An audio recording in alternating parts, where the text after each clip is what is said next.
there, you're listening to season 4, episode 2, the one with the aligned alternative. Now, in some recent Voxer conversations with my members, I have had a varying degree of this type of conversation where they're feeling pressured to follow a trend that is coming up in their respective business industry.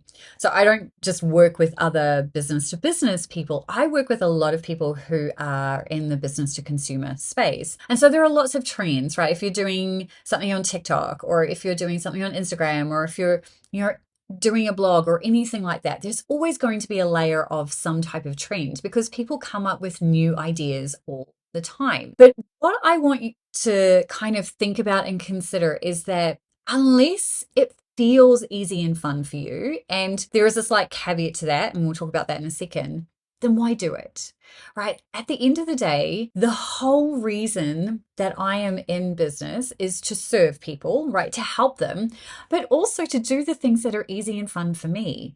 Because at the end of the day, I have chosen to start this business. I left a job that I didn't like, that wasn't necessarily easy and fun, although it was easy, definitely wasn't necessarily fun. But so why would I then turn around and continue to have a business that wasn't either of those things, right? That's why I always say easy and fun for a reason. But it is difficult when you are looking at everybody else around you that might be a little bit more successful than you are. And here's the thing, there is always going to be someone who's more successful than you. It's just the way of the world.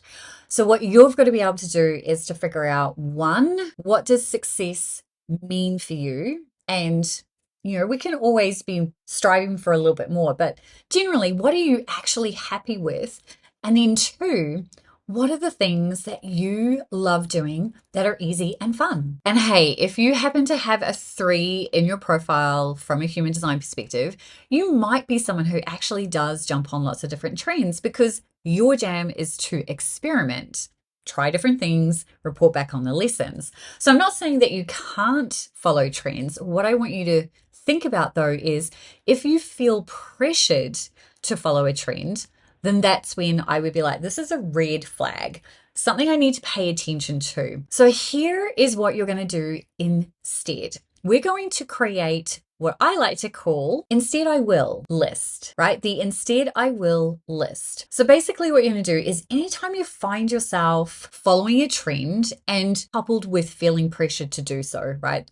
Again, the difference is if you actually genuinely want to try out a trend because you just love to experiment, totally fine to do that. What I'm really trying to highlight here is if you're feeling pressured to do a trend, we're going to make sure that you have a list that allows you to go, instead, I will do this instead. And that only happens if you know what things are easy and fun for you. So what I want you to do right now, my beautiful friend, is to grab pen and paper or open up your phone and jump into the notes area or type on your screen, whatever floats your boat. But you're going to take 5 minutes. Don't really need to do longer than that, but you're more than welcome to, but 5 minutes to just jot down all the things that are easy and fun for you when it comes to promoting your business, when it comes to marketing, when it comes to talking about what you do. What are the things that are easy and fun? Now, remember that caveat that I mentioned at the beginning. The caveat to this is we need to make sure that we're following things that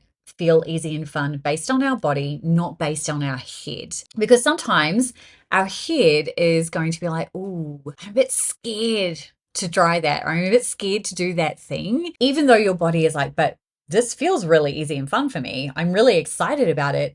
But if your head is going, oh, I don't know though, I'm a bit scared about that, then you've got to be able to pay attention to that. So just make sure that when you are writing down the things that are easy and fun, that you're not allowing your head to then step in and go, might be a little bit scary doing that. It's okay for things to be scary as long as they feel good. And you're the only person that can really determine what that feels like in your body. So let's say you are, running an Etsy store.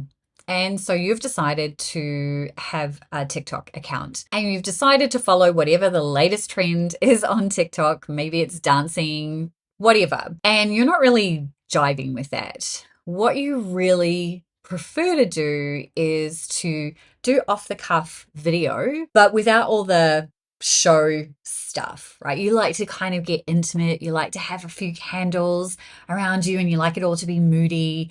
And then you like to tell little stories here and there about the things that you create. So on your Instead I Will list, you're going to write, instead of doing this on TikTok, I will do this instead, because this is how you carve out your own lane, how you do things in a unique way. Imagine if you're the only Etsy store owner that has this cozy TikTok account where you've got this moody vibe going on and you're telling intimate stories, right? You're in this little space and you're just sharing stories about whatever it is that you create. Nobody else is doing that. And that's what makes you stand out. So the thing I want you to just always be mindful of, you get to do you in your business, however you want that to be. And it's not about you needing to sit there and go, what is my USP, right? My unique selling proposition. What is the thing that differentiates me from everybody else? All I want you to focus on is what are the things that are easy and fun, and the fact that you get to do you in your business. And I truly mean that. The more that you lean in to simply being you in whatever fun, quirky way that is, the more that people will actually gravitate towards that. So your job today, action step, is to sit down and create your Instead I Will list, so that when you do feel that pressure, you can turn around and go, well, I'm going to do this instead because it's easy and fun. And it's the thing that I just love to do. And thanks so much for joining me for another Simple Success session. If you enjoyed today's topic, these are the types of nuggets that I'm constantly throwing at my 1K Lab members, typically because I need to, talk them off the ledge. And if you need that type of support, then I'd love to have you join us inside the 1K Lab membership. It's just $19 a month. You can cancel at any time. And it's where you can get support and accountability for creating an income solely on your email. So we don't talk about social media at all. So if social media is still the thing that you love doing, then the 1K Lab's probably not for you.